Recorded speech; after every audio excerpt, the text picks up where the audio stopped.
As a young citizen of India, armed with technology, knowledge, and love for my nation, with a vision of transforming India into a developed nation, I'm joining Shobhit University. What about you? Shobhit Institute of Engineering and Technology Meerut, deemed to be university, Center for Agricultural Informatics and E-Governance Research Studies, and Center for Agribusiness and Disaster Management Studies welcome the participants from India and abroad for the National Webinar Series on Doubling Farmers' Income by 2022 on every Thursday at 11 a.m. to 1 p.m. Indian Standard Time. Today, the 10th December 2020, this webinar is on the topic Land Resources Information System in India, Present and Road Ahead. On behalf of the Honorable Chancellor, Honorable Vice Chancellor, the faculty members of the university, and on my behalf, and also as the Professor Emeritus and Chairman of the Center of Excellence, Center for Agricultural Informatics and E-Governance Research Studies, and Center for Agribusiness and Disaster Management Studies. Welcome our today's guest speaker, Shri Deepak Chandra Mishra, Deputy Director General, National Informatics Center, Government of India, New Delhi. So far, under this webinar series, the university has organized 10 webinars on the topics, namely, role of agricultural cooperative societies and e-governance, blockchain technology-based fishery value chain, a self-contained village, a felt need of the day, spices informatics network value chain, Landana camera, a camouflaged treasure trove, smart hill agriculture, Mera mobile, Mera marketing, integrated mariculture, aquaponics, precision agriculture, MABA biofarms for income revolution, smart tribal agriculture, optimizing value chain, digital agri-tech and industry perspective.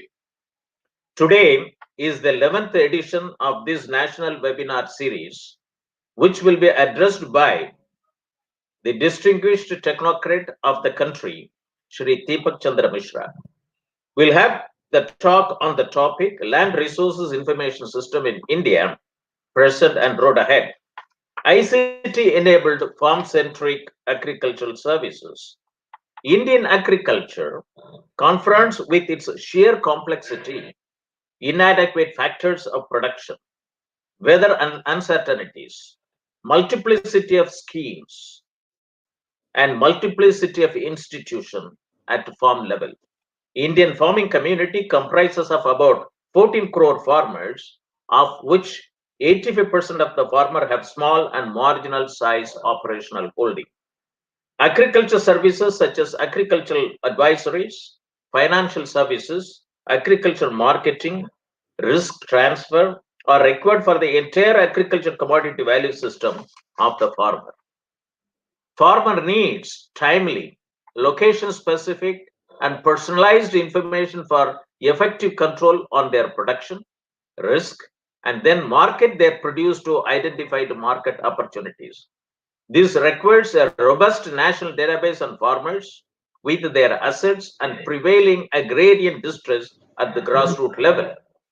Many national level programs, namely Digital India 2015, Make in India 2015, Skill India 2015, Startup India 2015, and Stand Up India 2015 have faced operational difficulties for its impact at farm level and farmer level, and that too at small and marginal farmers. ICT-enabled agricultural services, digitalization of agriculture farm extension 4.0 were deliberated in the Doubling Farmers' Income by 2022 report 2018 in its two-volume, Volume 12B, Chapter 7 to 10, and Volume 11. Volume 12B talks about digital technology in agriculture, which has suggested strategic use of digital technology in farming system life cycle through 7 its mission mode programs, namely digitalized agriculture, digital technology and innovation in agriculture, Digital India, Make in India, Skill India, and Startup India programs were transformational reforms in agriculture sector through smart irrigated farming, smart rainfed farming, and smart tribal farming. Second is digitalized agromet advisories and agricultural risk management solutions. Third, digitalized agricultural resources information system and micro level planning for achieving smart village and smart farming. Digitalized value chain for about 400 agriculture commodities, digitalized access to inputs, technology, knowledge, skill, agricultural finance, credit, marketing, and agribusiness management to farmers, digitalized integrated land and water management system to promote per drop more crop, digitalized farm health management for reduction of farmers' loss, unlocking the sustainable potential of land resources. Land is a part of the world not covered by water. Land resources are one of the nature's most precious gifts. These resources are being degraded at an alarming pace. Soil is a thin cover over the land that consists of a mixture of minerals, organic material, living organism, air, and water. Land provides an environment for agricultural production, but it is also an essential condition for improved environmental management, including source sink functions for greenhouse gases, recycling of nutrients, amelioration and filtering of pollutants, and transmission and purification of water as part of the hydrological cycle. Professor M.S. Swaminathan, the distinguished scientist, has once observed that once you have the GIS map of an area with the critical parameters for livelihoods and agricultural crops, then planning for adverse weather and good weather is possible. Land potential evaluation help people make better decisions. Policymakers, development organizations, and land managers, including farmers and conservationists, can apply land evaluation to increase productivity while adapting to climate change, minimize the social, economic, and environmental risk of land use change, increase restoration and biodiversity conservation success, promote innovation and knowledge sharing. Agriculture is the largest user of land and water resources in the world. Yet, millions of farmers live in poverty. Improving their food security and livelihoods, that would be easier if there were more land to put under the till and endless clean water supply. But these resources are limited now more than ever. Sustainable land management combines technologies, policies, and activities aimed at integrating socio-economic principles with environmental concerns so as to simultaneously maintain and enhance production, that is productivity, reduce the level of production risk, and enhance the soil capacity to buffer against the degradation process means stability, oblique resilience, protect the potential of natural resources and prevent the degradation of soil and water quality. That means protection, and be economically viability, and be socially acceptable and assure access to the benefits from improved land management, that is acceptability and equity. Sustainable land management is a necessary building block for sustainable agriculture development, and it is a key element in Agenda 21's goal of Sustainable Development, Chapter 10 of Rio Earth Summit 1992. The United Nations defines sustainable land management as the use of land resources, including soil, water, animals, and plants, for the production of goods to meet changing human needs, while simultaneously ensuring the long-term productive potential of these resources and the maintenance of their environmental functions. Sustainable development and management of natural resources is the need of the hour. That's what the true recommendation of the doubling the farmer's income talks about: digitalized agricultural resources information system and integrated land and water management system. An integrated approach using IT and geospatial technology in generating knowledge and developing decision support system needs to be implemented. In International Atomic Energy Agency also talks about using of nuclear technique in food and agriculture. Using the nuclear technologies, the International Atomic Energy Agency develops sustainable land and water management practices that contribute to increasing global agricultural production and food security while conserving natural resources. There is a link between water security, land management, biodiversity, and vegetation cover with an impact on agriculture and food security nutrition.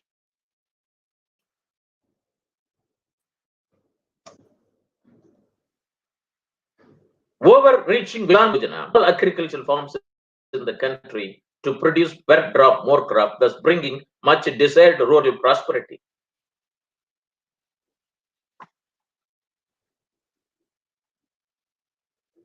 International Water Management Institute also investigates the complex relationship between hydrology, water usage, and ecosystems to find integrated solutions to land and water management issues. Its vision is stated as water for a food secure world. India has a total geographical area of about 329 million hectares, out of which about 265 million hectares represent varying degrees of potential for biological production. It is reported that more than 50% of total geographical area is threatened by various types of land degradation, such as soil erosion, gully and ravine formation, salinity, waterlogging, and shifting cultivation, etc. There is a need for integrated land use policy for sustainable agriculture and rural development. Sustainable management of natural resource base supporting agriculture is the need of the hour. Farm-based databases, farmer-based databases are non-existent at grassroots level. With natural resources becoming scarce, application of integrated land use planning for sustainable agriculture and rural development is called for as a knowledge and decision support system at block level. For scientific utilization of natural resource base, it is considered that product of interaction of rain with land, in other words, watershed, is the ideal geographical unit.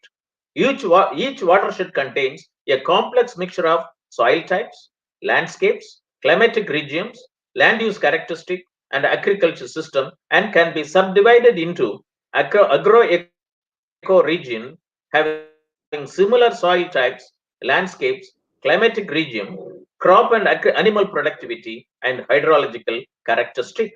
The whole country has been divided into 6 river basins, river resources basins, 35 basins, and 112 catchments, 550 subcatchments, and 3,237 watersheds according to ICLS, and then mini watersheds and micro watershed. Watershed development has become a trusted tool for the overall development of the village and people living within the watershed area. Component of agricultural resources information system.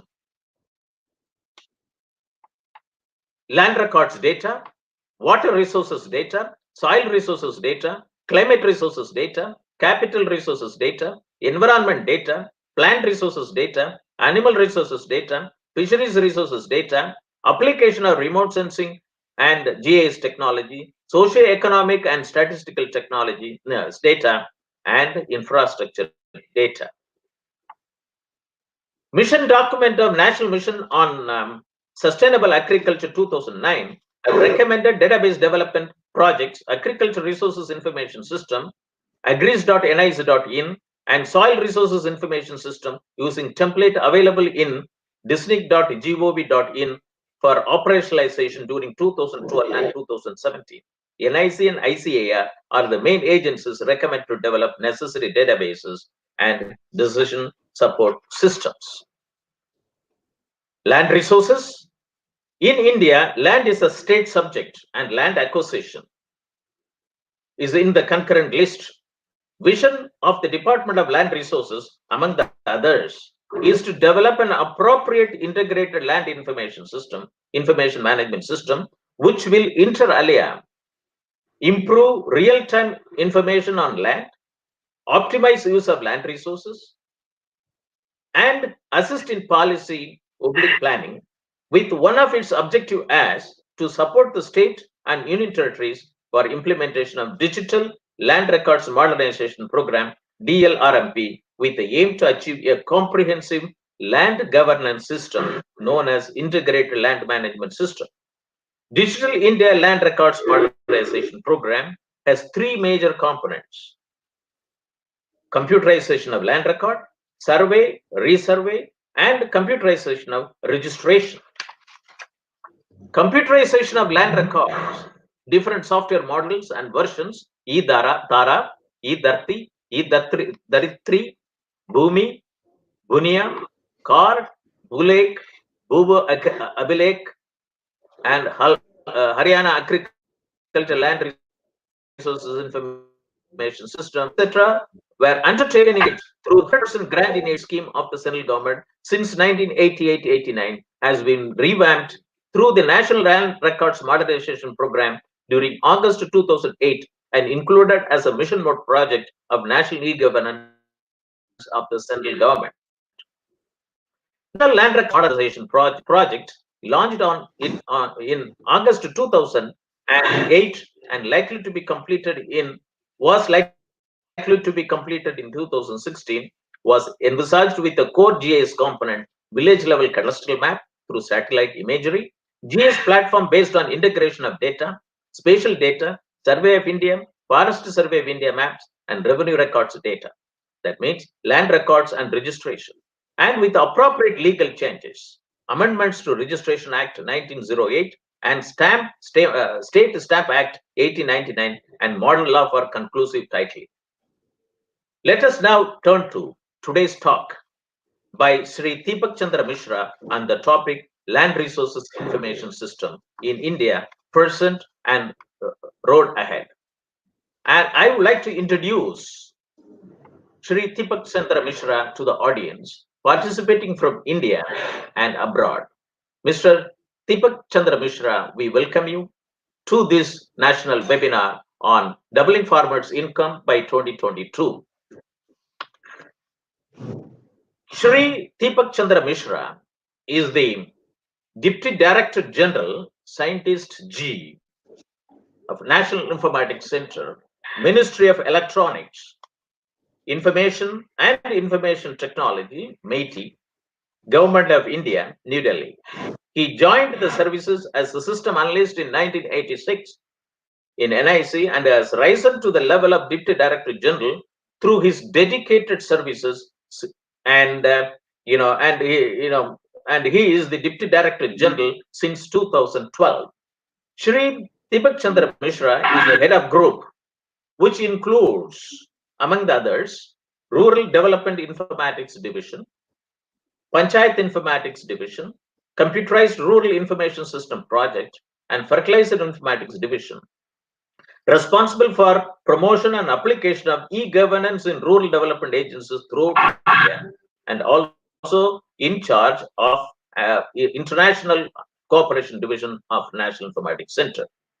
Sri D.C. Mishra, is affectionately called, has been involved in policy formulation, conceptualization, system development, and operationalization of many innovative e-governance projects in the area of poverty alleviation and social sector program, namely Integrated Rural Development Program, IRDP, Jawahar Rozgar Yojana, JRY, Swarna Jayati Gram Swaraj Kar Yojana, Mahatma Gandhi National Rural Employment Guarantee Act, Pradhan Mantri Awas Yojana Gramin, Swachh Bharat Mission, Jal Jeevan Mission, computerization of land records, integrated water management program, etc., etc.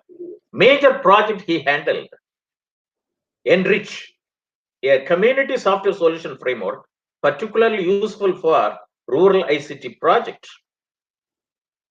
The product is being used by UNESCO in Community Multimedia Center project, and WHO also implemented the framework for easy information access and delivery. Guided the preparation of Open Enrich 4.0 next version of enriched framework. NIC prepared the tool with a collaboration of UNESCO Forum, International Forum. The product was also showcased in WSIS Tunisia and Geneva. Another very important project which he operationalized and developed is Rural Bazaar, an e-commerce enabled web store to strengthen marketing efforts of the products produced by rural poor. Open Enrich 4.0 has been deployed in Africa, Sri Lanka, Kazakhstan, Thailand, and in many other countries with the technical support from National Informatics Center. Participated in policy formulation and National Land Records Modernization Program. Conceptualized and delivered information system for drinking water and sanitation sector. Participated in policy formulation on National Mission Mode project on e-governance in Panchayat Raj, rural local self-help government, and conceptualized Panchayat Enterprise Suite, which is based on multi-tenancy based architecture. Conceptualized National Panchayat Portal, which contains dynamic portals of all 2.4 lakhs rural Panchayat institutions, and it was operationalized way back in 2005. Consulted Ministry of Rural Development and other stakeholders on Mahatma Gandhi National Rural Employment Guarantee Scheme. Conceptualized information system model to strengthen decentralized grassroots planning process and guided deployment process across the country. Conceptualized and coordinated ICT project to strengthen information management at the federal and provincial level regarding implementation of National Social Assistance Program. Conceptualized and guide preparation and rolling out of multi-tenancy architecture service plus framework to facilitate e-service delivery ecosystems. He has worked with various international organizations, academic institutions, NGOs, namely Asian Development Bank, UNICEF, UNESCO, One World International Organization. Participated in World Summit on Information System Tunisia. And the presentation of the prototype of Enrich in the international conference on emerging e-learning technology at in Germany, February 2013. He is also visiting faculty at Center for Law and Governance, Jawaharlal Nehru University. He has published, many research papers in various national and international journals. He was a member of the national level working group on reference enterprise architecture framework called Enterprise Architecture 1.0 for Government of Digital Service Standard in India, and also member of Editorial Committee of Informatics, an e-governance newsletter from India. Shri Deepak Chandra Mishra is instrumental in visualizing the GIMS app, an Indian equivalent of popular messaging platforms such as WhatsApp and Telegram for secure internal use in the government. The GIMS app is designed and developed by the Kerala unit of National Informatics Center. His areas of specialization include requirement engineering, enterprise architecture, e-governance, knowledge management, semantic web, and rural community informatics and development informatics.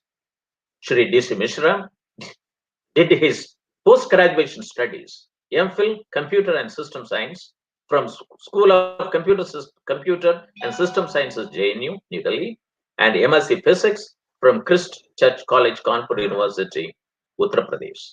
His passions are books, poetry, and spiritual communication. Shri Deepak Chandra Mishra, over to you for your very innovative address to the audience. Over to Mr. Deepak Chandra Mishra. Thank you, sir. Thank you for very overburdening introduction, which given a chance I would like to moderate. But thank you very much. At the outset, I would like to extend my sincere thanks to Honorable Chancellor of Shobhit University and to Professor Moni for according me this opportunity to share the humble work done by the National Informatics Center and our thought process. I also sincerely extend my sincere thanks to NIC administration, government, which gave me an opportunity to work in this area for long 34 years, right from the inception of my joining the service, that is 86, as Mr. Moni, Professor Moni has shared with all of you. We have worked out a presentation which I would like to share with you. May I request to put the presentation on the floor? Is it being shared? Are you getting, sir, the screen? No, no, it is not. It is not coming. Is it now? No. Mr. Manish?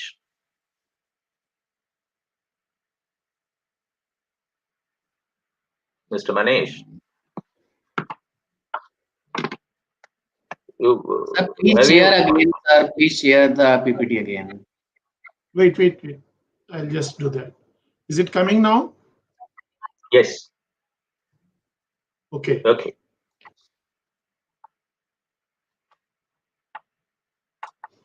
Land resource information system, present and road ahead.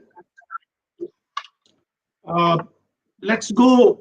Mr. Moni has given a nice introduction on the current aspect, window view, but I will take my audience to little back in the time and share some of the historical legacy which we got in the area of land reform and land record information system, just to familiarize the understanding and refresh your memories.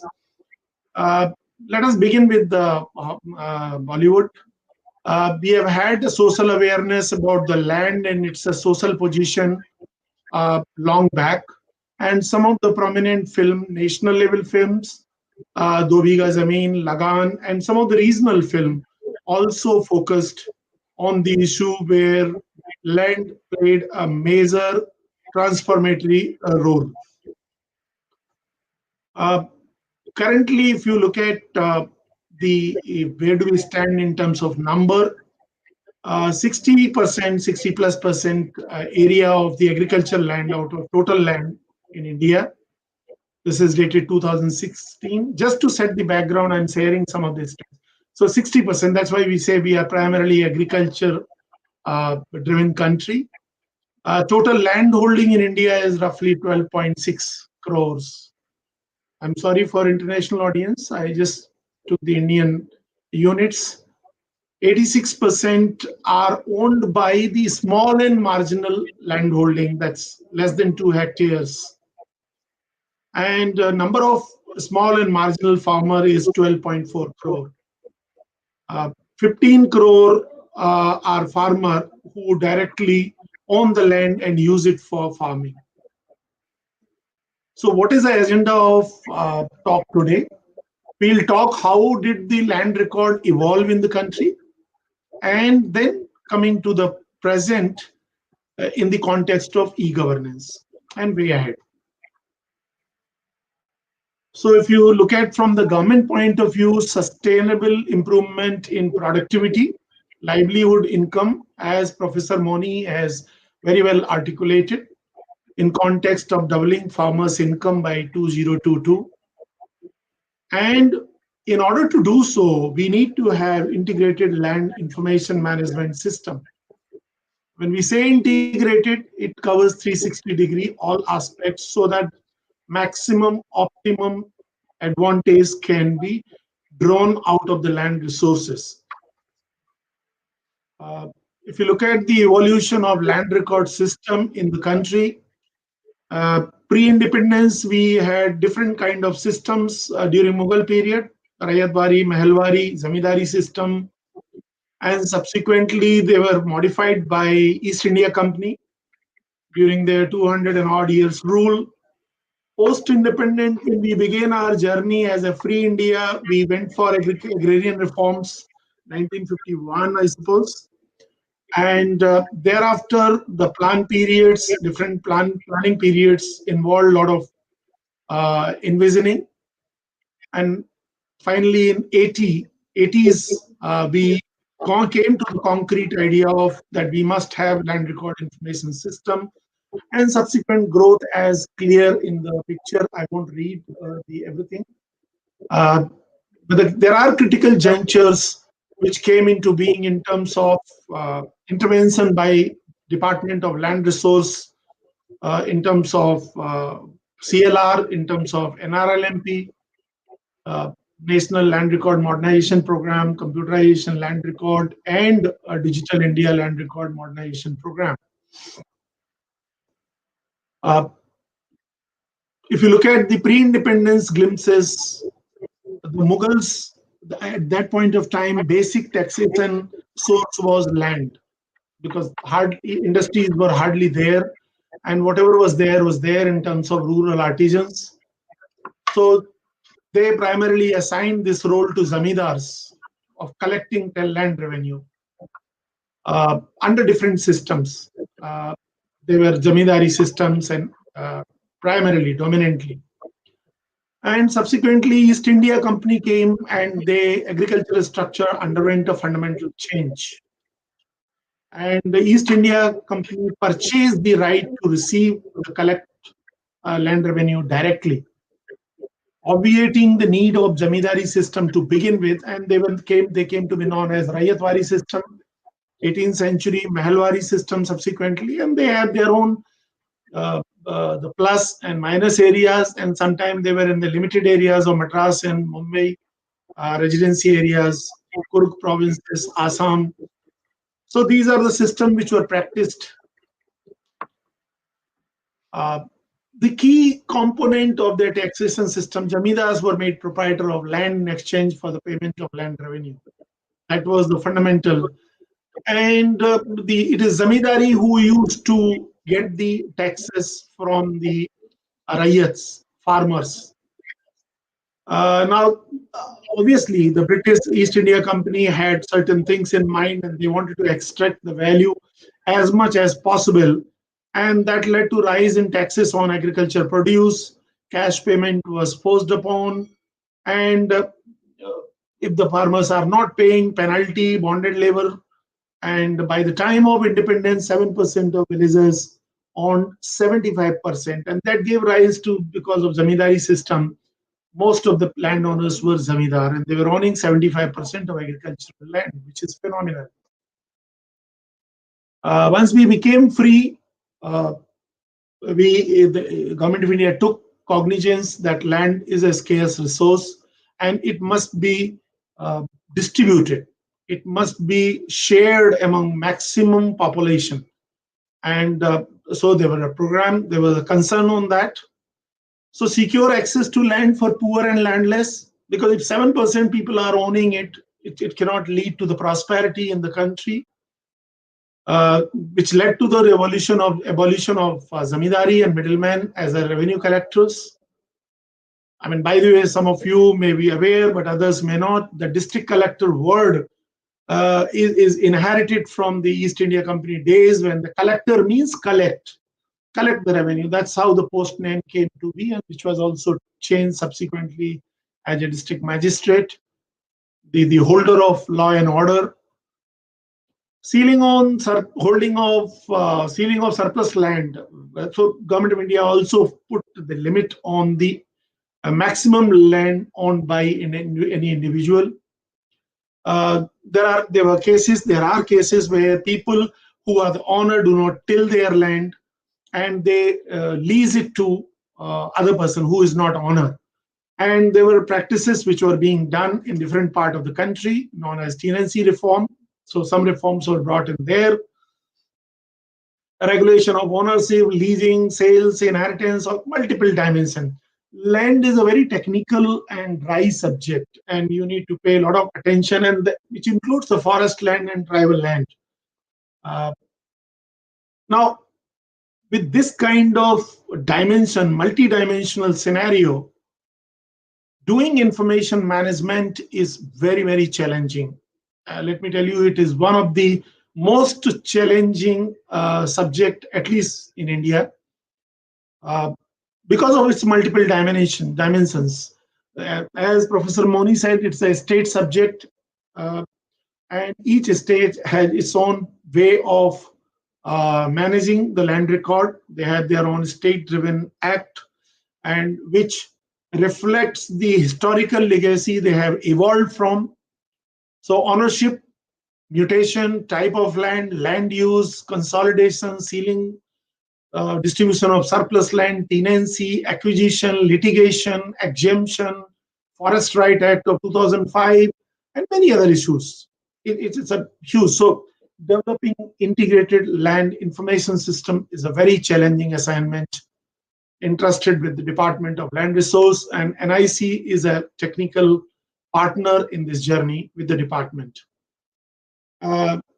Pre-independence and thereafter, even, it was primarily a land record management was done by Patwaris and a manual system. They have their own register. Even till date, they have their register, which are not updated very regularly. And the transparency goes for 6 because it is in physical control of one person.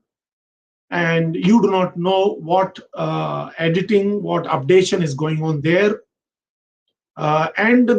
In case some wrong entries are made, there is usually a legal process to get it rectified, and which is very elaborate, again driven by the State Land Act. Zamabandi cycles are long. This is a typical word. When you buy a land, your name gets entered in the record, but it goes into remark column, not in the ownership column immediately. And even after mutation process is done, which is known as Dakhil Kharis in the North India, it takes time to get it reflected in ownership column. Survey maps in some part of the state, they are 30-year-old, the maps of the parcel which you own. So there may be 30 people who are owning a same piece of land, but the maps may not be displaying the exact area and the boundaries and the location which is owned by any individual. So it does not represent the ground realities. So these are some of the key issues, and most of the litigation in district courts makes a good percentage belong to the land record disputes. There was a conference in 1988, immediately after I joined government service, and I was one of the participants in this conference of revenue secretaries, wherein this issue was debated at length. And first 5-year plan, second 5-year plan, initial plan period had already taken a cognizance, and this conference of revenue secretaries was a result of some of the initiative and suggestions from plan period. Sixth plan particularly quotes very emphatically that there should be a systematic program which should be taken up for completion updation of land record. Remember, look at the word compilation and updation. At that point of time, the thinking was that data entry should be done, who owns what, and job is likely to be over. And they also envisaged that aerial survey technique should be employed, because initially, pre-independence or even after that, even till date, people are using the manual system of measurement of parcel, which is by Latta chain method. And there will be 3 people minimum taking the chain from one corner of the parcel to another tilt, and from tilt to another corner, so that all the edge points are recorded and subsequently. And then that was throwing a challenge of the georeferencing, because these methods were localized with the local reference point, which is not mapped to the GPS techniques. And each cultivator was given a passbook where things were recorded, and provisions will be made in revenue laws to confer legal status on these documents. This is a 6th plan, quote unquote. 7th plan, again, emphasized that we should record from the base for all reform measures, and therefore regular periodic updating of land record. The word regular periodical updating becomes very important here, that it should move from MIS area, one-time entry area, periodic entry area, to the process-driven. And it emphasizes on scientific survey, record of rights, tenants, sharecroppers, everything should be recorded. And this is the 9th and 8th 5-year plan visioning. So while on one side, Planning Commission was laying great emphasis that this is an important area and should be paid adequate attention. So in summary, the advices from Planning Commission through plan documents, it was emphasizing land is an asset, it's a need of the people, and most of the people problems of the people village are due to land related issues because the farmers live there. Planning and maintaining land record is a prerequisite before any land reform policies can be successfully implemented. And they took cognizance that information technology, remember 80-85, the India went for IT revolution in 84-85, and information technology should be used to leverage. And computerization of land record is an essential component. So there is a program called Computerized Land Record Program, which started way back in 88. And before that, some of these states were taking some initiative, setting up of survey and settlement organization, IT driven. Survey department used to be there, settlement department used to be there. And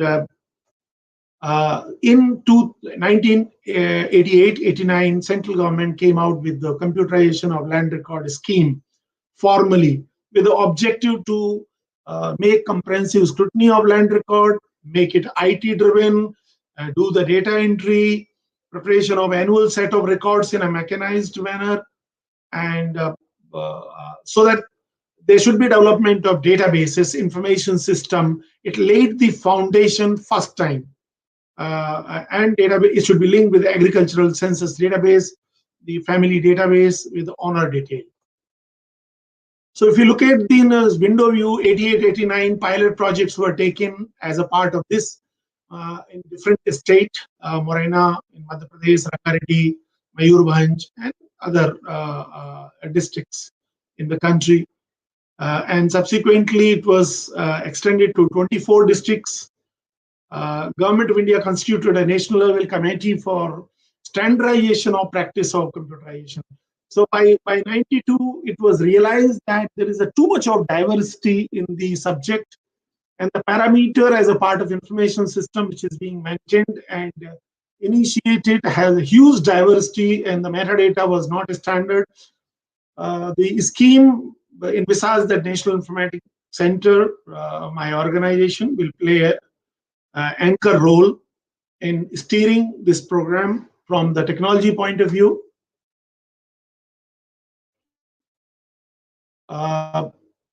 After the pilot, some of the observations and lessons that there's no systematic procedure to evaluate pilot project implementation. Committee took cognizance.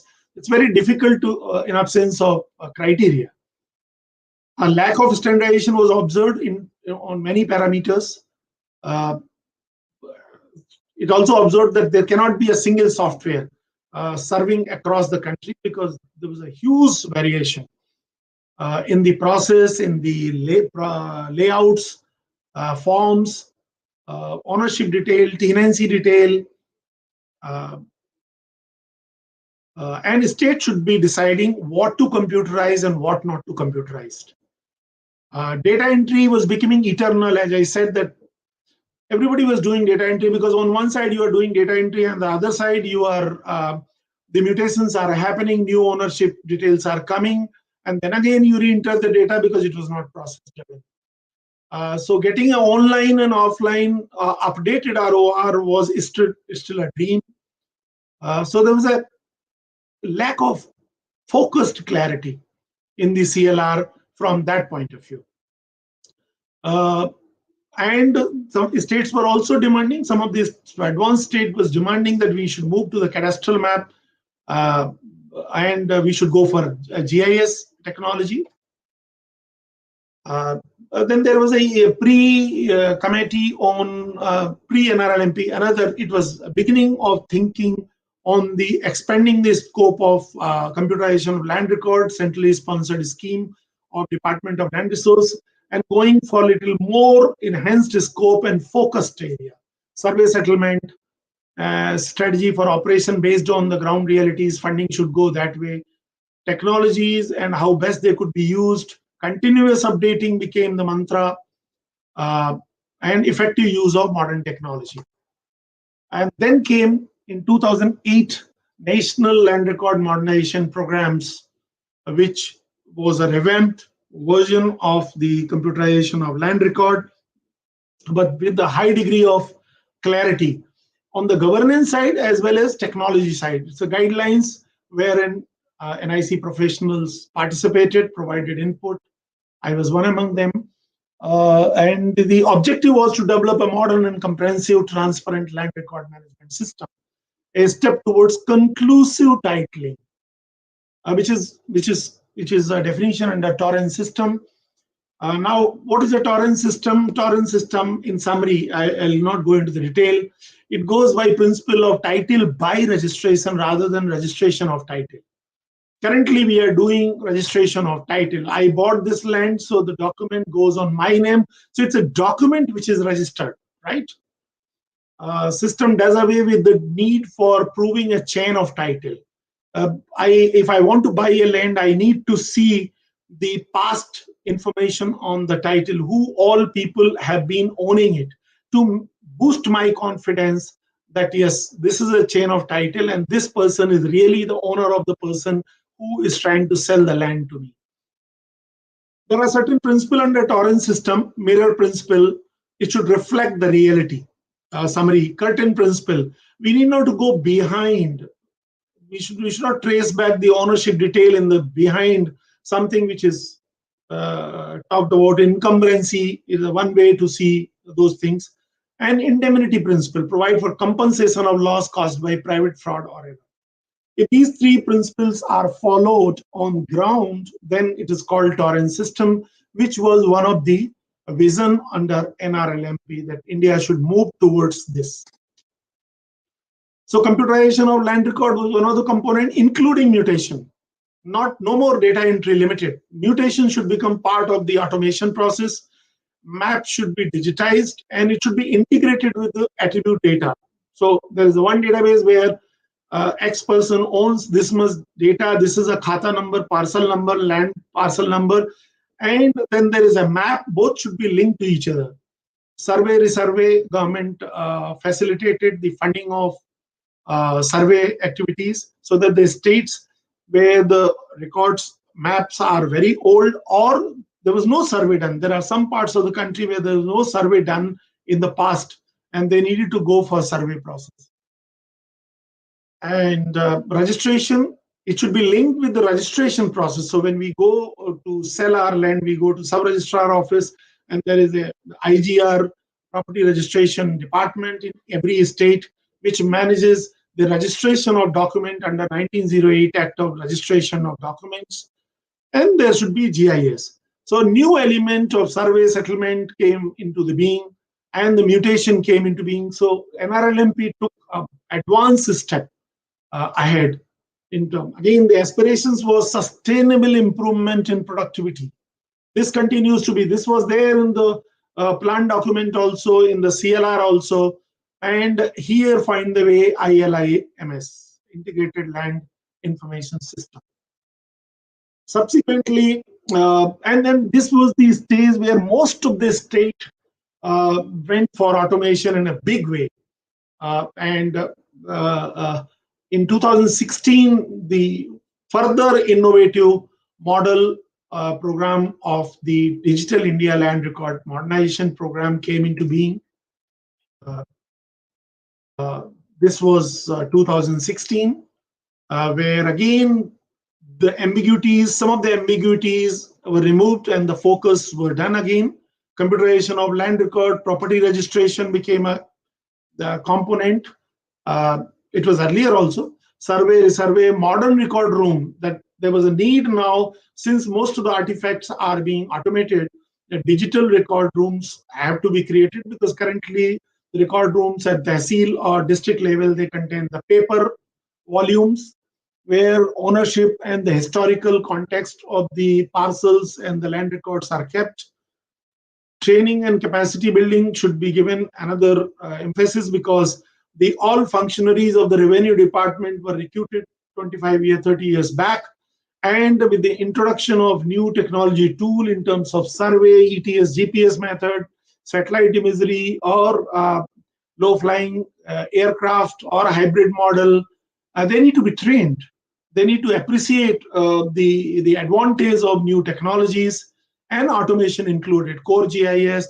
There are some legal changes which are to be done, the program encouraged, and there should be a program management unit at the state level in every state to steer the program under the direction of a state government. It's again restating the same. This also became a precursor, a prerequisite for many other the reform measures which was being taken by the government of India. Ease of doing business. If somebody wants to set up the factory, you want to have a piece of land, and you want to have land where it's economical for a businessman. Again, so land acquisition became how to acquire the land from the landowners, under what rules, can it be acquired at a given location. There are a lot of dimension to it. And then fair compensation practices as a part of 213. Prior to that, I think Land Acquisition Act 1894 was in place, and there was no reform done. It also focused on the identification of wasteland and make it usable land.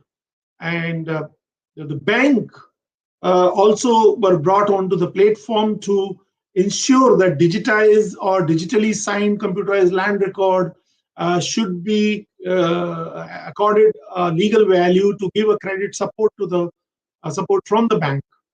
And integrated cadastral maps, as I said, the parcel maps and the record of right should be used for immediate disbursement of crop insurance. Since I was talking about land acquisition, 2013, it brought on some of the innovative practices that before going and acquiring the land, there should be social impact assessment study, recognize non-owners as affected families. It's not that you're buying the land from 5-10 farmers and they are the only affected party. There could be non-owners as well, the affected party. The mode of acquisition requiring consent of displaced person. So there has to be consent from the displaced person owners. So there are aspects of the land acquisition system which came into being, and NIC was asked to make information system in compliance with this, where different kind of stakeholders are there. Odisha, Gujarat, Karnataka, some of the state where system is being used.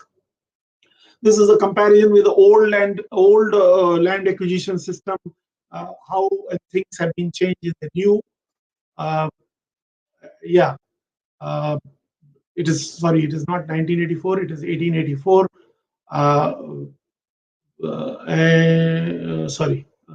Yes. This is another difference between old and new functional features. Then under Digital India Land Record Modernization Program, this is the new view of record of right. Those people who are familiar with record of right of old times, you have the simple tabular information, who owns what and how much and who are the other stakeholders. And here the context map, the parcel map, is also embedded in the record of right parcel map. But there were a host of activities which were done in terms of training, and the states set up the counters, the data entry centers, and the mutation centers. Registrar office, you can see in the bottom corner, wherein people are coming and doing the registration process. This is the view of modern record room, which is being funded by Department of Land Resource. The idea is that land record information system should be made citizen-centric. I should be able to see my record of right on the net. I need not to go to the Patwari. The records should be tamper-proof. If anybody is trying to tamper, I should get SMS immediately. Time to get the ROR signed copy, unsigned copy should be reduced, and automated flow of information for mutation process. The moment I did my sale registration or purchase, did the deed registration in sub-registrar office, there should be automated process flow going to Tahsildar and leading to mutation process, asking for objection and so on and so forth. The communities, common service center, internet chaos should be able to access and provide the services to the citizen, at least for unsigned copies, so that the people know how much they own. Otherwise, they have to go at single place to get it manually from Patwari. So there should be distributed multiple mode of chain information dissemination. And because they are very highly required for income, domicile, residency certificate, they all demand that this as a one of the attachment, one of the proof to show that you live in this area. Currently, so there is a site called dilrim.gov.in. Computerization of registration, record of rights has been done in 26 states. Digitization of cadastral maps is happening in 22 states. They have been integrated with the ROR. Attribute data has been integrated with the cadastral map of 11 states. Computerization of registration. So the automation process when you go to buy or sell the land or register any other document in 27 states. And integration of these offices with the land record has been done in 17 states. Again, I said this need to be seen with the complexity which I have shared in the past. It's a very, very complicated domain. As the state, it's a state subject. Each state has to manage in their own way, following their acts.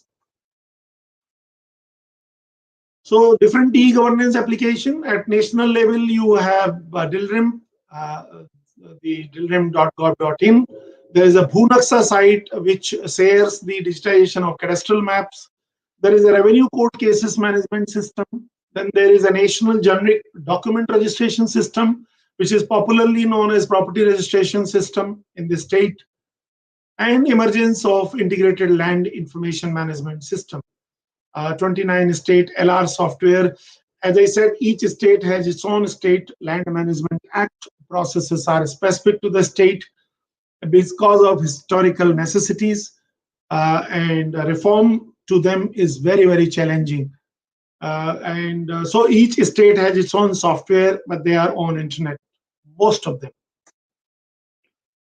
Bhunaksha, as I said, this is an app application from NIC, open source based, which facilitate the management of cadastral maps generated by the survey methods, basically managing the shape files, mosaicing, integration, division, everything is possible. This is another view of a georeference village map, so you can impose it on Google Map or anywhere else.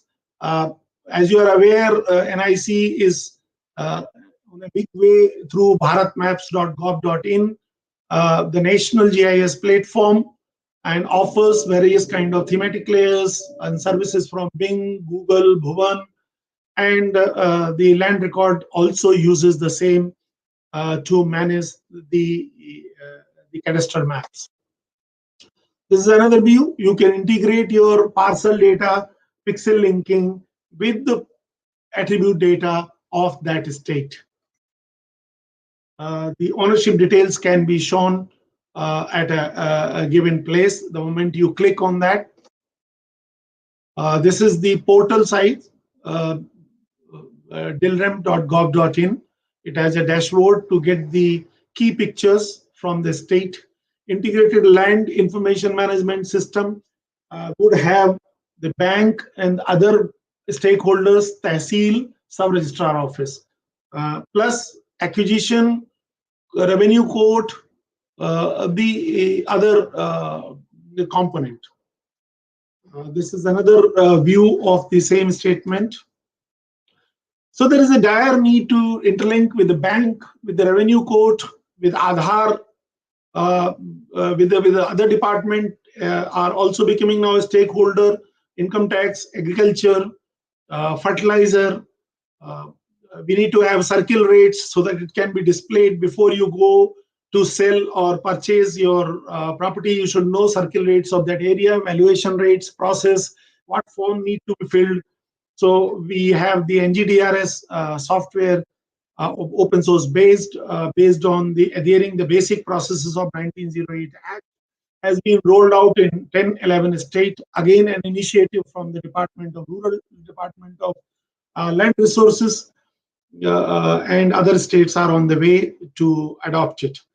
It has the appointment process. You can book your appointment. You can fill the template in advance, and you can go at a given point of time, and your job will be over in half an hour, which used to take a whole day affair in the sub-registrar office.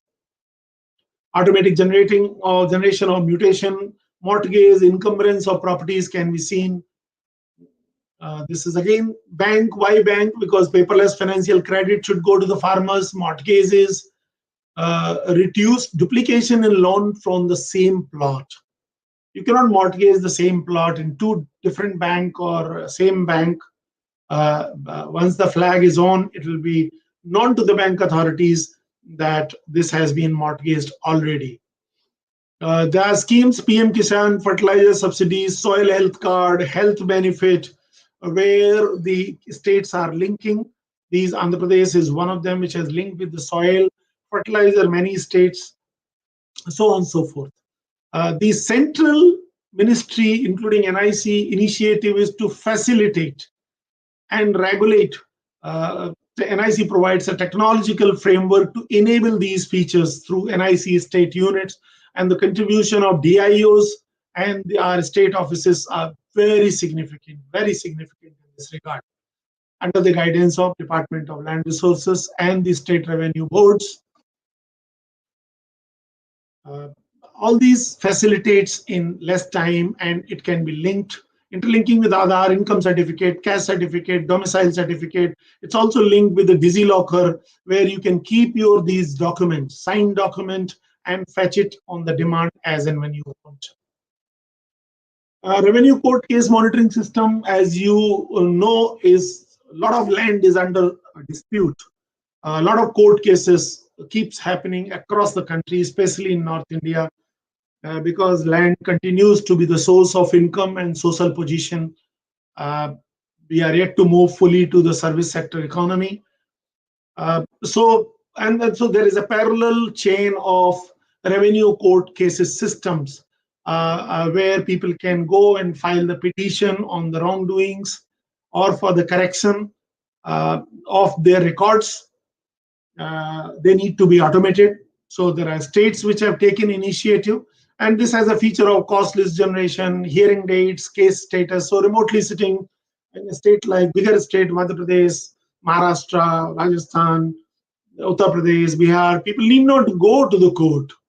They can go on internet wherever they have internet facility and can know the next date when their hearing is likely to happen.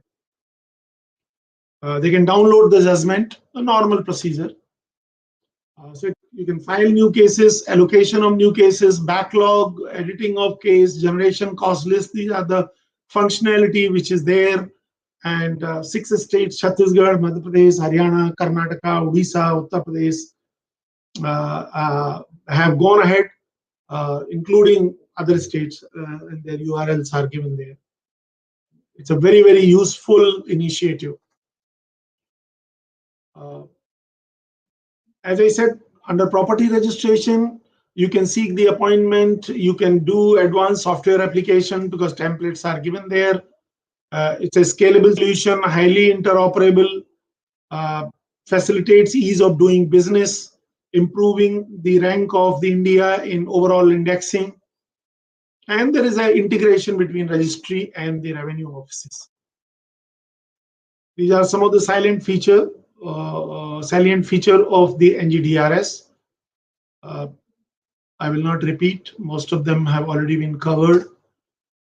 This is the workflow where an application can come, do the registration and property and party details, who are likely to be seller and a buyer, and then he can pick up the plot number, valuation, database will fetch the value of the land and how much stamp charges are to be required, then payment of all the entire workflow, then what is the role of sub-registrar office, and when the deed is likely to be registered, and then when the information will go to Tehsil, SRO can fetch the land record data to see whether a seller is actually the seller from the land record database. So all these interoperations are done. There are some more initiative. Department of Land Resource is job is to keep innovating and bringing as for the need of the state and the ease of doing business. So recently, the Department of Land Resources, Mr. Meena, Joint Secretary, who has huge experience in revenue administration, came up with the idea to meet the demand that we should have a unique land parcel identification number. The way in India, each one of us can get the Aadhaar based on our biometric features, we should have unique parcel number so that you can pinpointedly locate, and which will help us in going for conclusive land titling. Now there are international standard. Electronic Commerce Code Management Association have given the standard to assign unique code to each land parcel and property. It could be multi-story property, so it is applicable to both, which is called PNIL for a lot, and for unit space it is PNIU, land identification number. Property natural identifier lot, PNIL. It is natural because it is not generated from registry but from coordinates on the earth surface that are intrinsic characteristic of a lot, of a parcel. So it is based on geo coordinates of a parcel, and they need to be geo-referenced. So survey has to be geo-referenced. It will be unique for a given property, and if the mutation happens, a parcel becomes two parcel, it will assign a new PNIL based on the new coordinates, revised coordinates. Similarly, property natural identifier is created through reversible algorithm to the position and elevation of the midpoint of the plane, representing a primary point of entry to a legally delineated unit space. It's a technical area purely. It is represented in WGS 84 and based on the latitude and longitude. Applicable for property. This could be a typical plot. I'm showing you the extreme cases, irregular plot. But the PNIL calculated for it will be always unique and will fall on the surface of the plot, and it takes care of undulating terrain.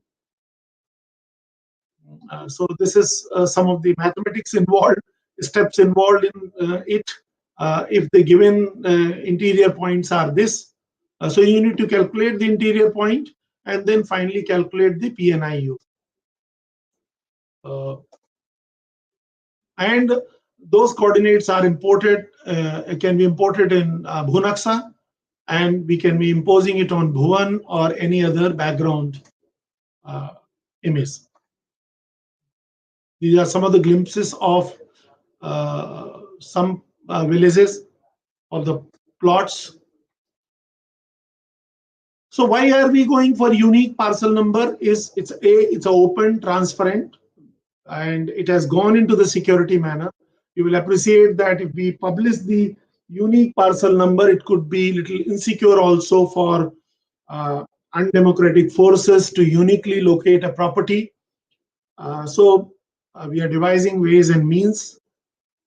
Each georeference parcel property is uniquely identified. ICMA is standard compliant. Exchange of data associated with parcel will be easy. And geometric characteristics are captured in the identifier. There are a host of advantages we have gone for, and it will yield value. These are the state. We are in a very early stage of implementing it. Prototype in the early pilot, we have implemented in a couple of state in collaboration with the state government in their databases. And these are the state which have tried it out and are giving the feedback to us. Bihar, Haryana, Jharkhand, Odisha, Gujarat, Maharashtra, Karnataka, Madhya Pradesh, Sikkim, Andhra Pradesh, in a number of villages. Obviously, this will all require changes, as Professor Moni had said. Amendment to the Registration Act, little bit tweaking. Amendment to the Indian Stamp Act, land-related legislation in the state and UTs, model law for conclusive titling, enact land lease law on the basis of model land lease law proposed by Niti Aayog and other. So then we move on to towards land titling, because that is the conclusive land titling, which involves a host of players. Now, another component apart from DILRIMP and land record is a watershed, because we are talking about land resource information system.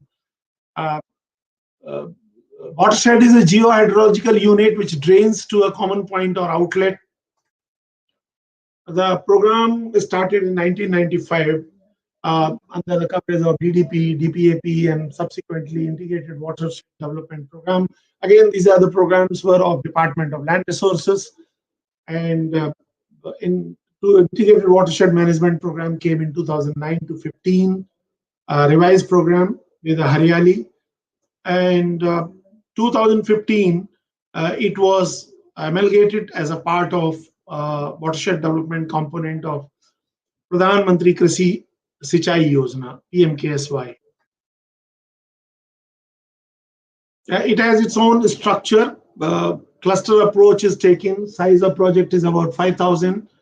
So wherever water, natural catchment area is there, develop the activities around it, make it part of the socially cohesive program, so that the income of the people living in rural areas are increased. The left side shows you different views at drain level, water level, parcel level. Currently, country has 8,214 projects, and this is the stats. Basically, to manage the water harvesting structures, to increase the productivity of the land, and initial measures are taken, additional measures are taken to bring more area under a watershed program. The number of farmer benefits are given there, and culturable wasteland treated and completed. So wasteland is converted into a tillable land. Tillable land is converted into a irrigable land, and so on and so forth. So there is a formal mechanism of the scheme guidelines, how to start a project, how to close the project, and it is being real-time monitoring. It's being tied with the space technology program, geocoded, and we have a mobile app, Drishti and Srishti geoportals, wherein the ground photos are uploaded and can be visualized. These are some of the new dimension of watershed program under PMKSY scheme, rejuvenating watershed for agriculture resilience through innovative development. World Bank is also contributing it. Gujarat, Rajasthan, Andhra, Odisha, Karnataka is on board. Other states will join the World Bank assisted program, as I said. In a hill area, there is a spring shed development to make land more productive, and Himalayan state especially, where need for rejuvenation of traditional water sources like a spring. Emphasis is on Sikkim, it is called Dhara Vikas. So this is another component of land resource development. Land record, property registration, revenue code, land acquisition is one segment. The another segment is a watershed development program for land resource development. Future plan is drawing from SDG and remaining area to be developed. So there are some target million hectares to total 20 million hectares. The program has been extended till March 21, and it has to be converging with other schemes using innovative technologies.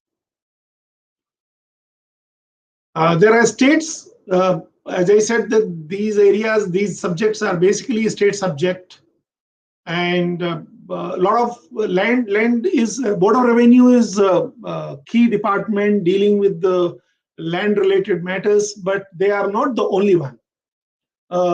Survey Settlement, Urban Development Department, Agriculture Department, Panchayati Raj Department, Rural Development, Forest, and a host of other could be highways.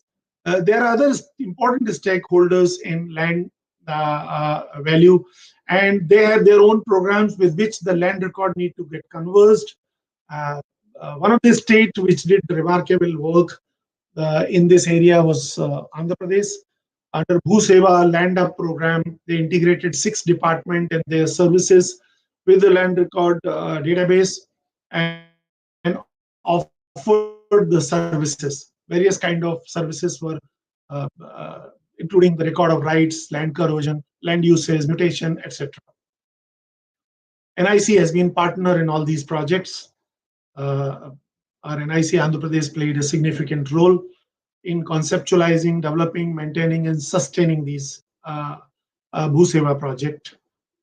And then there are many other initiatives where the land record data is shared. So where do we go? What is the big picture? Professor Moni especially suggested me that do share the big picture. What is it ILMIS is going to be, and how does it look like? Here we come. So there are separate domains, as I said, numerous domains. The second layer speaks of the capabilities. Third layer speaks the LR application, NGDRS, property registration, Bhunaksa, revenue code, agricultural application, soil, fertilizer, and there are APIs gateway to share the data with eCode, bank, and many other external stakeholders. There is a huge need to do the data and metadata standards, which is being done. One round of it was done by the Department of Land Resource. The details are available. It needs to be revised in view of emerging scope. So this is a data layer. And at the bottom, you have the enablers, the standard IT building blocks enabler for any architecture. The systems need to be interfaced with the email systems, with SMS, with the gyms, with the DigiLocker, with the service delivery, with Aadhaar, with the payment gateways in property registration system, stamp duties, taxation, and many other areas. So what is the vision? The vision is that as far as watershed is concerned, completion of 4018 ongoing watershed project, land degradation, neutrality, SDG, as envisaged by SDG, and reach to the development of 20 million hectare of rain-fed and degraded areas, and sustainable improvement in productivity and livelihood income potential of land. Under land management program by 24, we need to complete this computerization of ROR should totally be driven, process driven. Cadastral map should be fully digitized with the georeferencing. Registration process is almost on in all the state, but it need to be linked with the land record databases and other systems. And all these things should get integrated. All this, once you have a IL integrated land management system, this will add value to the farmers, reduce the litigation, improve the soil condition, management of the parcel, management of the farm, leading to productivity of crops, increasing cropping intensity, one crop in a year, two crop in a year, better valuation, better management will take, fertilizer treatment, cost of production is likely to go down, land leasing. Some of the people who are sitting in urban areas may not be tilling their own land. The tenancy reforms need to be put in place. So they are assured of their ownership, but yes, still it is providing the value to the tiller. And water harvesting structure, reclamation of the land, wasteland, giving way to agroforestry. Soil health card, Fasal Bima, insurance of the, I mean, if you go to make insurance, immediately the fellow will ask, are you owner of the land? Show me the proof. If ROR is not available online, again, he has to go to Patwari and manual work and the complications involved. Krishi Vikas Yojana, Pradhan Mantri, there are several schemes with which it can be integrated and would lead and provide ease of doing business, not only to the industry people, but largely to the farmer. Some of the international experience is majority of farm holdings are small and small scale agriculture known as a family farming, accounting for 70% of country. In our country, the land holding size is small. Some people say it is bad for productivity, but some studies show it is good for productivity. In case of India, I feel it is good. My personal view is that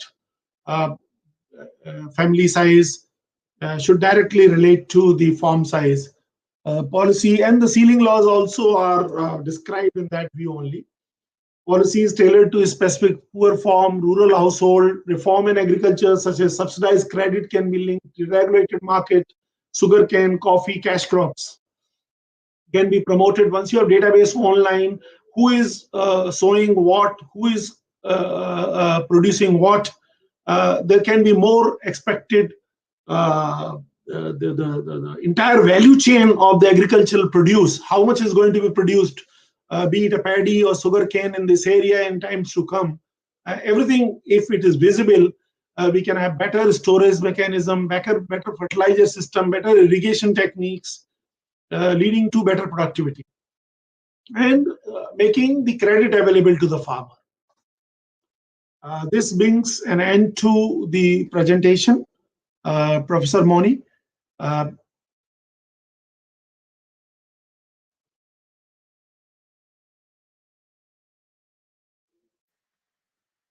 Thank you, Mr. Deepak Chandra Mishra, for your very innovative address on the complete land information system, a digitalized value chain. Put it in one line, starting from the journey from 1988 to 2020. It's about 32 years of value experience.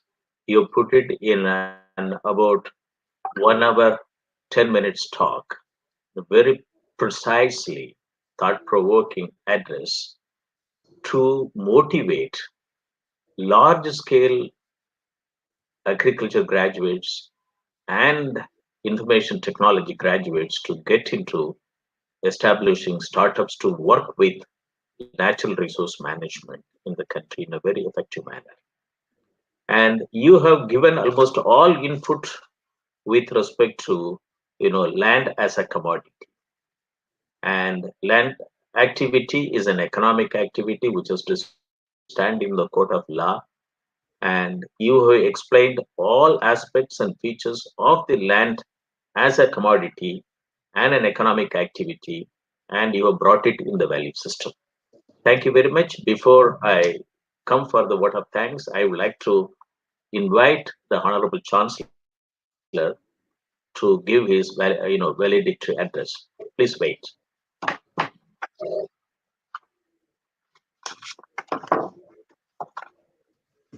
Good morning and welcome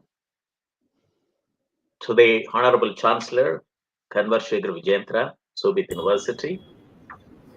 And you have listened to the address of Mr. Deepak Chandra Mishra, Deputy Director General. We worked together, both of us, since 1986 when he joined National Informatics Center till my retirement.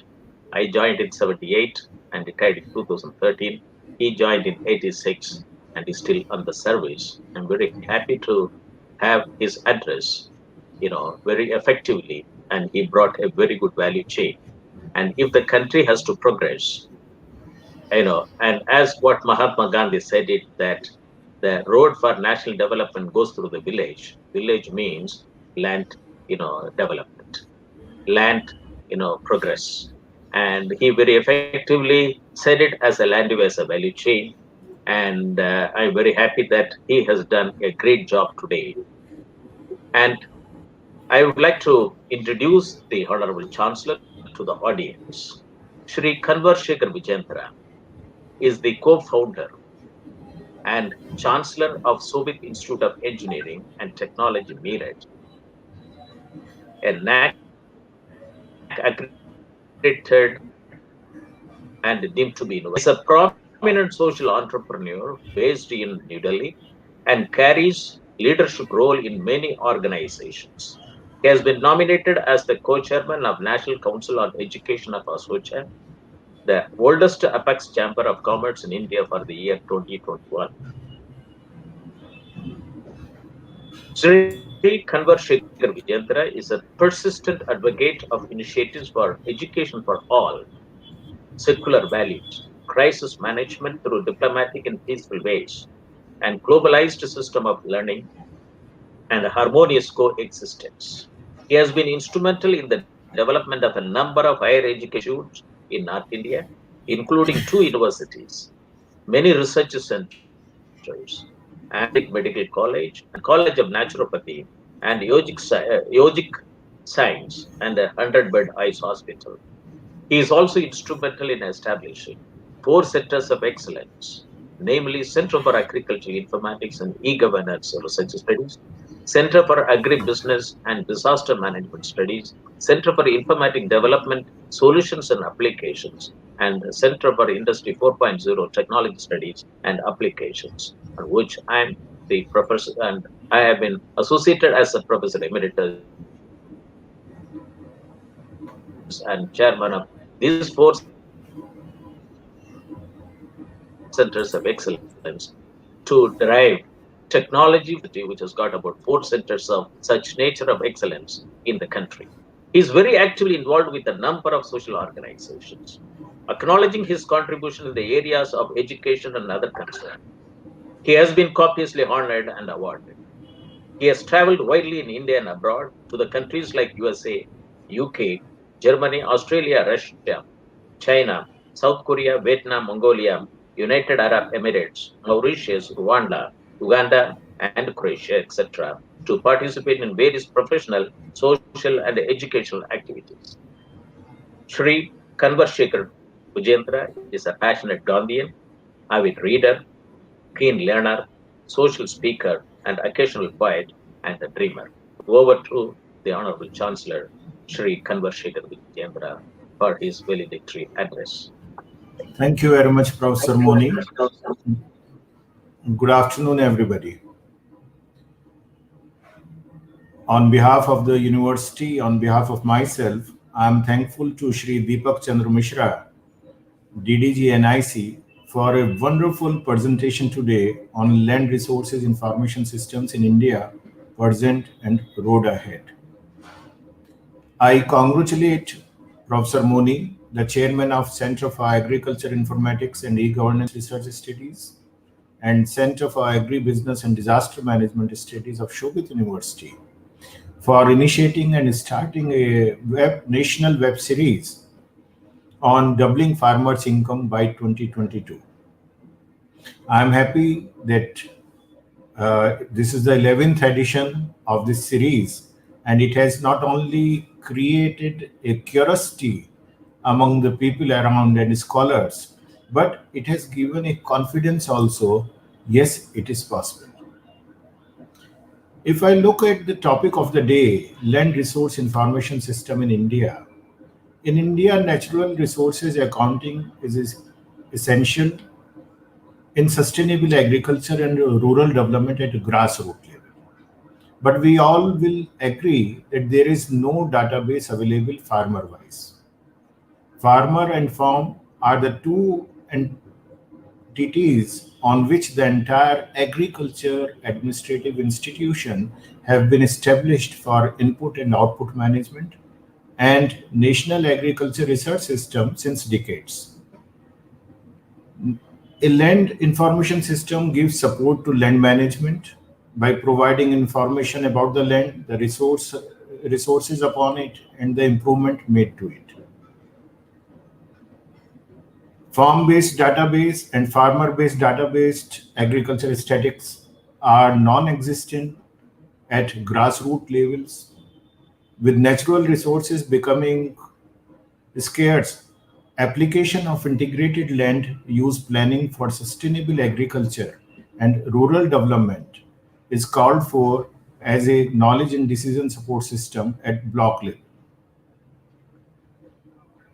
Land information system may be designed to serve one primary function, or they may be multifunctional for supporting strategic planning.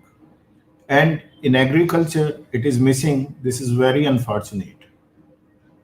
Professor Moni, since many years, is talking about it. He's advocating about it. And I am happy that today this topic has been discussed in detail. Detailed discussion was there. And soon in agriculture sector also, we will have a proper land records as it was required or it is required. The future and the present status has been discussed by Mr. Mishra. If I go to the past, the first time the mention of a worker whose duty was a village officer has been mentioned in Earth Shastra. And they were called Gopa, whose duty was to prepare various registers for the village lands, transfer and due taxes, etc. What crop is there, what other things are happening there, which was reformed later on by Sher Shah, then by Raja Todarmal, then Akbar came, then Britishers came, and they decided the primary interest of British ruler was to the collection of land revenue, but they had a record.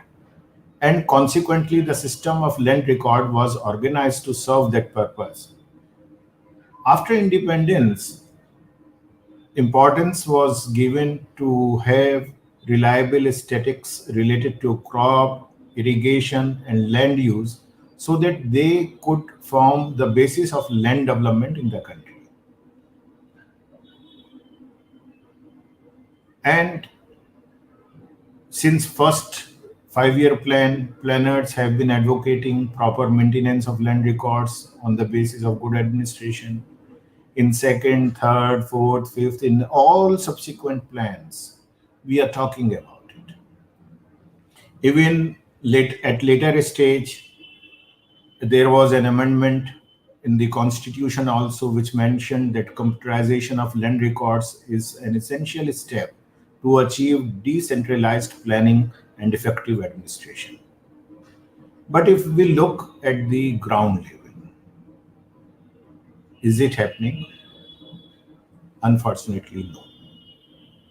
And due to that, a lot of right decisions we are not able to make in the country. I am sure that the knowledge imparted today, the discussion and presentation of the day, it will initiate some new discussions.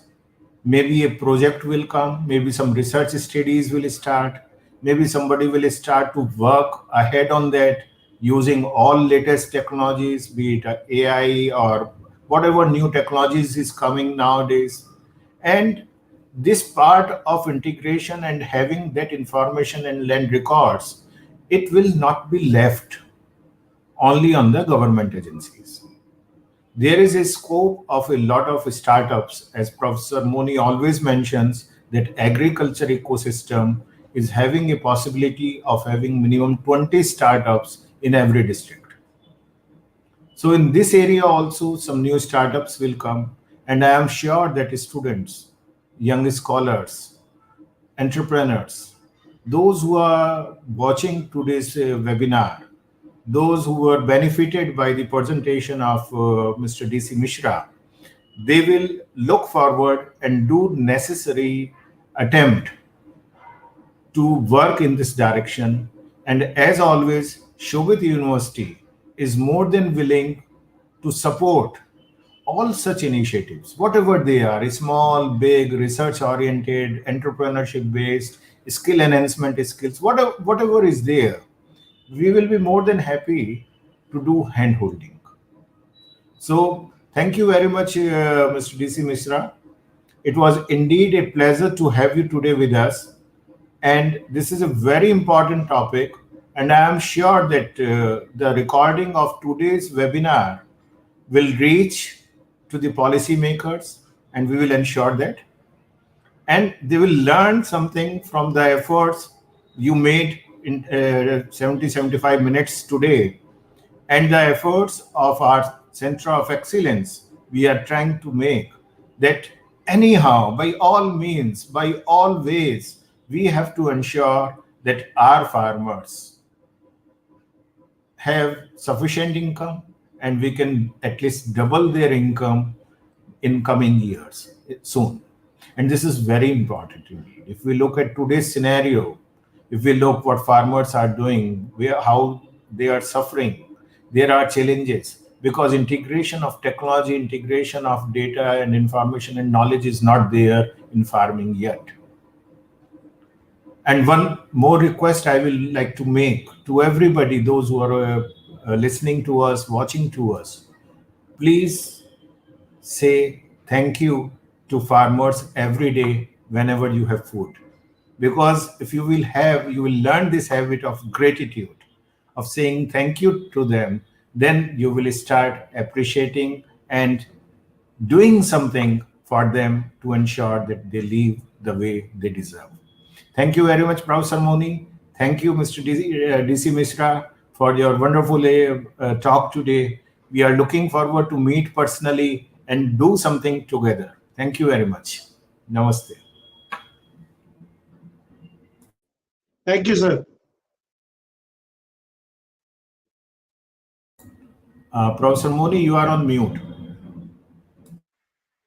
So, thank you very much for your very innovative and promotional and also, thought-working valedictory address. And you also, combined all aspects of, what I have said it in the initial stage, and also what the today's chief guest, Mr. Deepak Chandra Mishra said it, and your own, view of how as a university should, move towards in establishing, necessary research-based activities in this area. Thank you very much. And I would like to, Mr. Mishra, please stay with us for another 5 to 10 minutes. I would like to propose a vote of thanks officially, and it will get recorded. And Mr. Mishra, today you have a very innovative and thought-provoking, address on land information system, a digitalized value chain, and the architecture which you have displayed with 4 to 5 layers, which will, facilitate and motivate the students, or the graduate students and the rural youths who would like to get into the land information system, value chain, digitalized value chain, to help the farming community and also natural resource management. Natural resource management is a very important thing. Without land, agriculture cannot, be developed. That's a very important thing.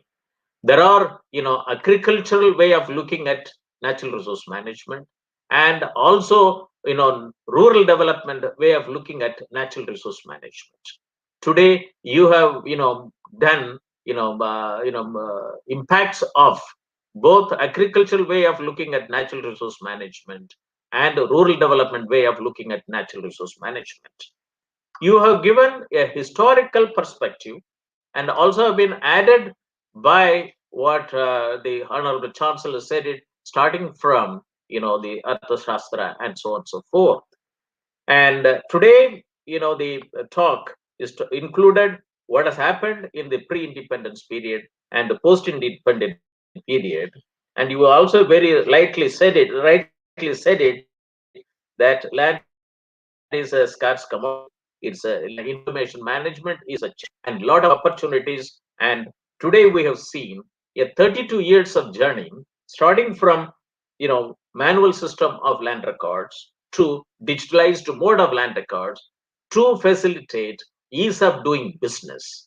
It means that land is an economic activity which can stand in the court of law through the digitalization. Even though court has been legally enabled, ICT enabled, but information system is yet to be legally enabled. When I was the Deputy Director General, looking after the e-governance standards, apart from the 5 working groups, this is one working group which was, established on my recommendation, and that is legal enablement of information system. After listening to what Mr. Deepak Chandra Mishra said about today, this is the right time that, appropriate legal changes has to be established for legal enablement of information system in the country, to see to that digital India is it is a way of life. It is not an empowerment of society, as rightly said by the Honorable Prime Minister of India very recently, in a summit, technology summit taking place at Bangalore. He said digital India is a way of life. If digital India is a way of life, it has to stand in the court of law. It has to be legally enabled. Then the second one is that, he talked about in the very good architecture, which professionally it will enthusiast many, scholars to undertake research, development, and solutions and applications in a very effective manner. Then he also talked about the, and I also would like to mention that since Mr. Deepak Chandra Mishra has been talked about, blinking about all the components. He talked about initially land records computerization, Kasra component, Cathonic component, and so on and so forth. And finally, he talked about land information system. When the land records computerization was initiated in 1988, there was a request from the former chairman of the 9th Finance Commission, Dr. K.C. Pant, to have a note from the Informatics Center, then Director General National Informatics Center, and that, what will be the, return on investment when you go for computerization of land records. So I prepared the note through various discussions, and the former Director General, Dr. N. Shekhar, has presented the then chairman of the, Finance Commission, 9th Finance Commission, Dr. K.C. Pant. And that time, and I'm also very happy, that's why I thought that I should bring to the notice of the audience today, that on that time land records computerization was envisaged is the landization between and a lot of, other both government and non-government users associated with the land as a commodity and for development land resources. And on that time in 1989, the note when we prepared it was, we said that instead of going for land records computerization, government of India should go for land information system development using digital technology. Then the return on investment will be 1:10. Because at that time, the agriculture department used to maintain separate land related data. Public works department used to have a separate information related to land, which they would like to use it for public works. And the highway authorities used to have a separate land information system, the land records information system, and irrigation authorities used to have a separate, and so on and so forth, forest department. So, and that's why we put up the note that if we go for a comprehensive digitalized land information system, the return on investment will be 1:10.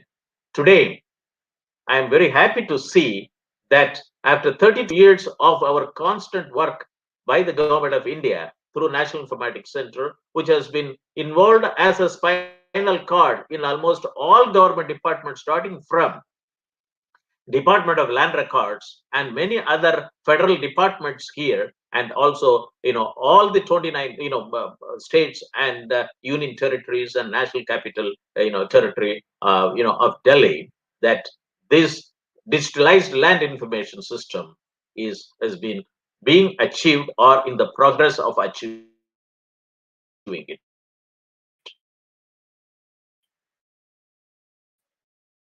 It means vision for return on investment 1:10 is being. Mr. Mishra, I'm very happy that for your making such a very elaborate and very important land as a value chain with its architecture.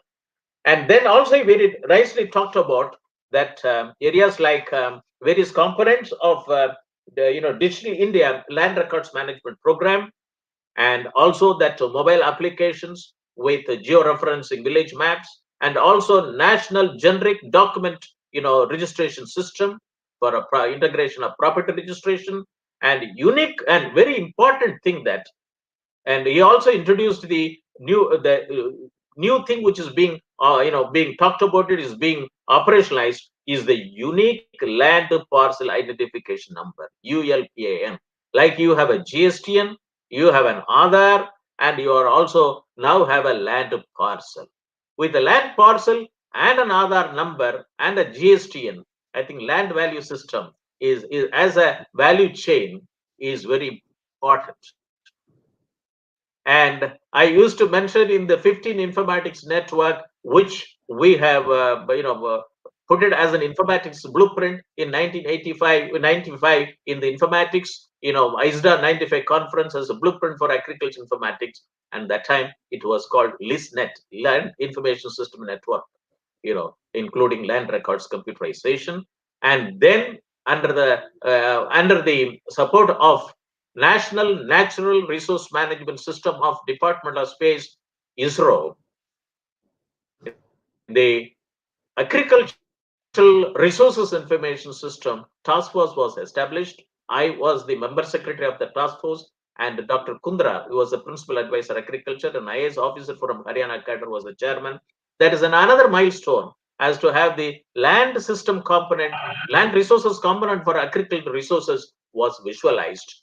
And that project component was also established, and it came as a scheme, but it was not operationalized till 2013 when I retired. But now this is also a very important component in the doubling the farmers' income by 2022. Digitalized agricultural resources information system and micro level planning for achieving smart village and smart farming. And another recommendation is digitalized integrated land and management system. These components have to be a successful land information system has to be digitalized. Today, under this national webinar series on doubling farmers' income by 2022, the strength which today's talk by Mr. Deepak Chandra Mishra on land information system, land resources information system, the present and the road ahead give a lot of insightful ideas and approach for going towards operationalization of digitalized agricultural resources information system and micro level planning for achieving smart village and smart farming, and also integrated land and water management system for more crop per drop more crop. And he is also said it very nicely that he also brought in international experience from Brazil for enhancing farmers' income.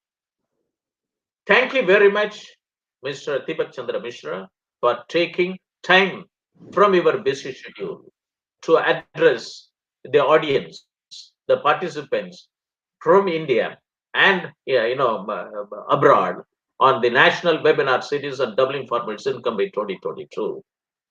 And this has been, live telecast over facebook.com/Shobhit University India and youtube.com/Shobhit University in to the audience. This recording will be available on YouTube link, and URL link will be made available to all the participants through the university website very shortly. Thank you very much to the audience. Thank you very much for both Honorable Vice Chancellor of the University and the chief guest today, Mr. Deepak Chandra Mishra, from Professor Moni, Chairman of the Center of Excellence and former Director General, National Informatics Center. Thank you very much. Thank you, sir. Thank you. Jai Hind. And for more research inquiries, please contact Professor Moni Madaswamy, Professor Emeritus and Chairman, Center for Agriculture Informatics and Research Studies, E-Governance Research Studies, and Center for Agribusiness and Disaster Management Studies, former Director General, National Informatics Center, Government of India, New Delhi. My email ID is moni@shobhituniversity.ac.in. We close today's webinar